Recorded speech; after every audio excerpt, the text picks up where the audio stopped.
Hello বন্ধুরা, আসসালামু আলাইকুম। সবাই কেমন আছেন? আমার ছেলে মেয়ের জন্য আমি এখন রান্না করতেছি রোস্ট। রোস্ট খাওয়ানো হয় না ওদেরকে, তো এখন আমি রোস্টটা দিয়ে কষাইতেছি নিজের হাতে সব কিছু।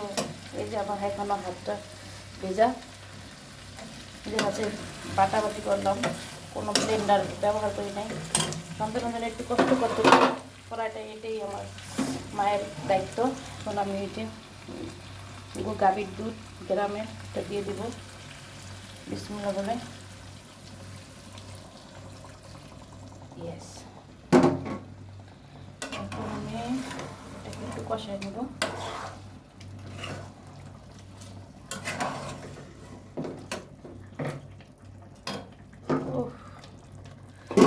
ডেকে দিচ্ছি, এটা ডেকে দিব। পিছলটা যে গ্যাস আছে সামান্য, এক হাতে ক্যামেরা ধরছি তো আর এক হাতে রান্না করতেছি, সম্ভব না। তো আপনাদের রান্না হলে দেখাবো। আজকে শুধু রোস্ট আর পোলাও হবে। ওরা এটা খুব পছন্দ করে। এটা ফার্মের মুরগি না, দেশি মুরগি। ফার্মের মুরগি খাওয়া হয় না এখন। বাচ্চারা পছন্দ করে নরম বলে, কিন্তু আমি ফার্মের মুরগি খাই না, দেশি মুরগি খাই বা লাল মুরগি খাই। ওরা আবার লাল মুরগি খায় না, শক্ত তো খেতে ওরা পারে না। এখন এটা হচ্ছে থাক, আমি একটু ডেকে দিব।